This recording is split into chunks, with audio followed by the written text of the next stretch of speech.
So hi guys, welcome along to today's video. Thanks very much for joining us. If you've not been on the channel before, thanks for tuning in. If you have, welcome back. Today we are going to be looking at my Honda Fireblade SC28 original 1993 model. We're going to run through a little mini restoration of it and see what the old lady makes on the dyno, see how many ponies she's lost over the years.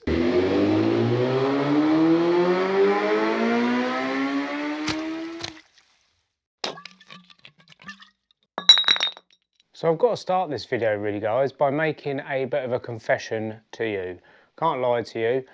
When I started this channel, as you will see if you've watched the introduction or who is Comrod Motorsport, down in the description if you've not seen it already, have a look around. It gives you a little workshop tour and you can see the Fireblade in a workshop. Original 1993 Honda Fireblade SC28. Original model with the twin headlights.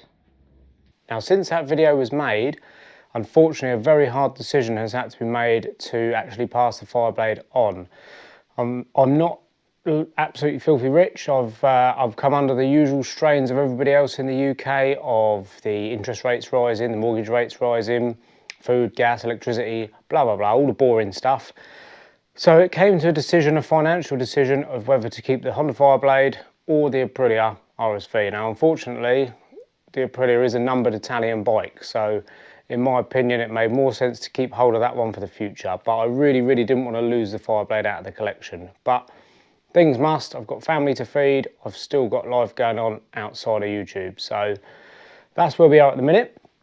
But we've still got lots of pictures, videos to show you the bike, lots to talk about, so let's get started.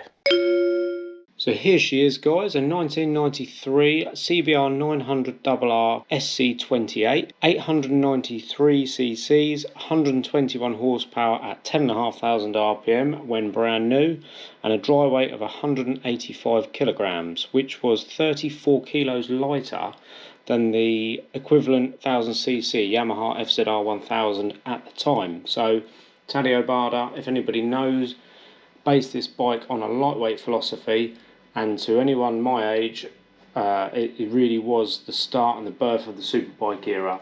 So I had one of these on the bedroom wall as a poster, as I'm sure a lot of you did, and it really was a dream bike for me to be able to finally own. I purchased this in late 2014, so I had it just under 8 years, and these are the actual original photos from the advert which I bought it from. As you can see, it's got a tinted double bubble screen, braided hoses, a carbon rear hugger, a pillion grab handle, the frame and the headstock was already polished, and a blue flame end can. So these were the modifications to it before I purchased it. I did get the original screen and the original end can with it as well. This was a UK bike from new, full service history, with including the original bill of sale. It had covered 39,000 miles, so reasonably high mileage, but the bike didn't look as if it had covered that. It was really well looked after and cared for in its time of ownership. So once I got it home, I just gave it a really thorough clean up and a good going through like I do with all my bikes, just to check it was safe to ride and nobody had left anything loose. And then basically rode it around like that for a little while.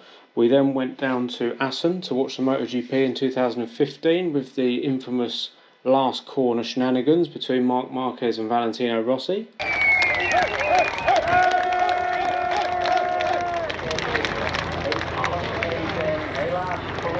And it didn't miss a beat. What a fantastic trip that really was.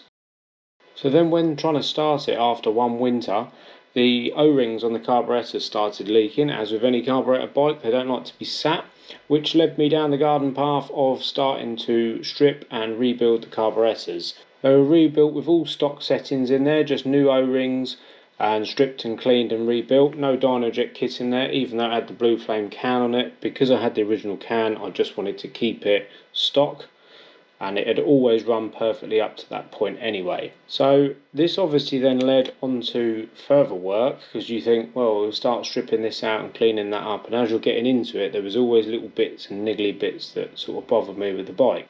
So then after rebuilding and cleaning the carbs, whilst we was in there, I thought I'd better check the valve clearances. So here we are with the rocker cover off, the camshafts out, And here we can see a standard motorcycle engine arrangement of an underbucket shim, where the high RPM in a motorcycle engine requires solid lifters, and they usually go for this kind of cam follower. So we did the valve clearances, and here we can see out of all 16 valves we had 7 valves that were slightly out of specification, not massively but slightly out of spec. So whilst we were there we obviously adjusted them and got them within spec with some new shims. Whilst we had access to it, we also inspected all the cam chain and the tensioner and all the gears on the camshaft lobes, etc. Obviously replaced this with a new rocker cover gasket when it went back together, and carried out the normal service items, spark plugs, oil and filter change, etc. And got it started up and balanced the carburettors.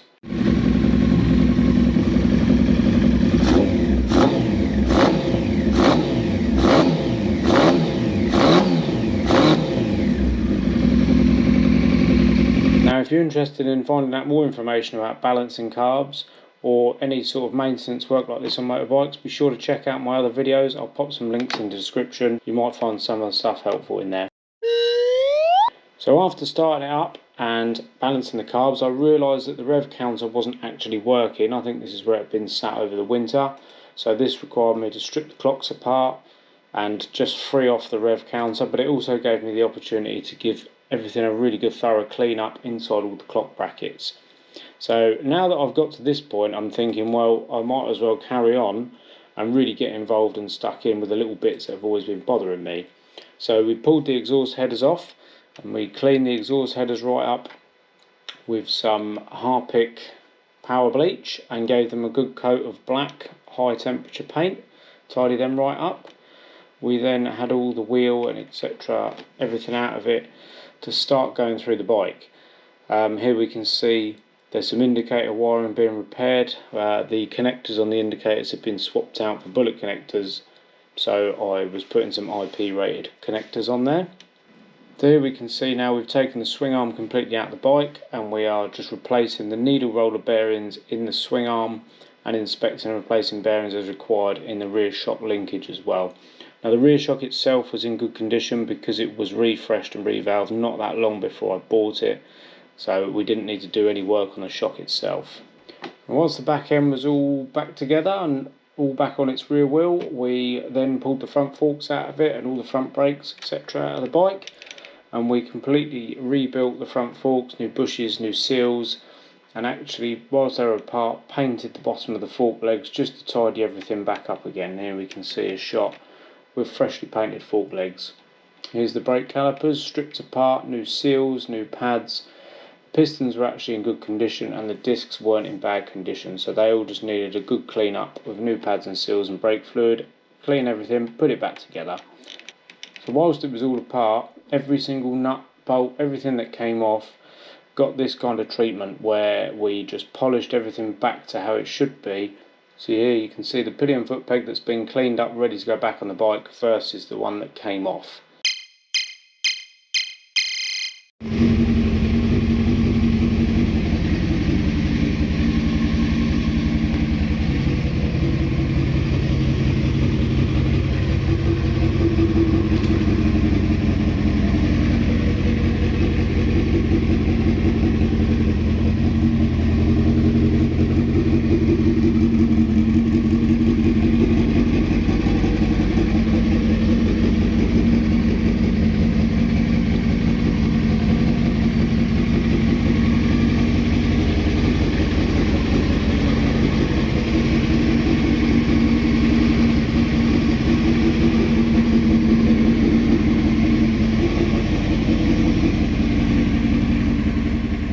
So here it is, finally all back together. I must say, looking sensational out in the sunshine.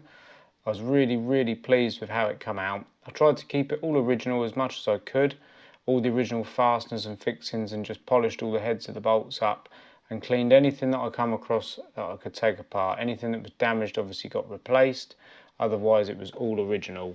I did change the rear sprocket size up to a 45 tooth and kept the 530 pitch chain. Just replaced the chain. It was originally a 42 on the back, but I just went up to a 45 as I'd rather have the acceleration than the top end, and it did transform the bike, to be fair. it really made it feel lively in your hands, especially with that 16-inch front wheel. So I was really pleased that I went for that as a sprocket conversion. As I say, the photos don't really do it justice. In the flesh it looks spectacular and it rode unbelievably well. I have to say, out of all the bikes I've had, the throttle on this, the opening of the throttle, it was so smooth and controllable. Not even just for a carburetted bike, but out of anything that I've ridden, it to me had the nicest feeling throttle on it. So it was a beautiful bike to ride as well. So with the bike all complete and back together now, running nicely, it's time to get it on the dyno and see what she makes. So we say 121 horsepower from factory. This is now nearly 30 years old, so I'll be happy if it makes anywhere near that. It's also got the can on it without being rejetted, so I'm expecting a bit of a flat spot in the power curve. So let's give it a couple of runs.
So there we go guys, there's the graph from the dyno run, the best run that we had.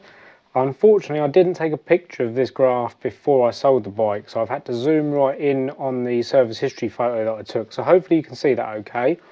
You can see that it is actually making 114.5 horsepower, so about 6.5 down on standard, which I actually was really pleased with for a 30-year-old or just under 30-year-old bike with over 40,000 miles on it. Shows you the build quality of the Honda. You can see there's a small hole in the fuel in there at around 5,000 to 6,000 RPM, and we took this up to 10,250 on the rev counter. So yeah, really pleased with that. Nice smooth graph. I'm pretty sure if you put the stock can on, you'd get rid of the hole that's there in the fuel in, or if you dyno jetted it for the can, you would be able to make more power. But like I say, I was really happy with that at the time. Now we did have other bikes on this rolling road that had been on other rolling roads, so we know that the dyno was actually within 2 to 3 horsepower of very similar dynos themselves, so we were quite happy with how accurate the figure was. So this was the bike on my final day of ownership. Here's the new owner inspecting the bike before he purchased it. Very sad day for me. It's been nice to reminisce about the bike. It's meant a lot to me over the years. We've had a lot of happy memories together, and I am actually going to try and contact the guy who purchased it to see if I can take it out and do a little moto vlog with it for you guys, because it's been a big part of my life and my motorcycling journey, so I'd like to be able to do that to share it with you. So there we have it guys, a little walk and talk around what used to be my old Honda Fireblade. I hope you've enjoyed the video. Thank you so much for watching. If you've enjoyed it, please subscribe, hit the like button, share it, leave some comments below. Really help the channel to grow so I can start to bring you some more of this kind of content. And yeah, look after yourselves. We'll see you next time. Ta-ta!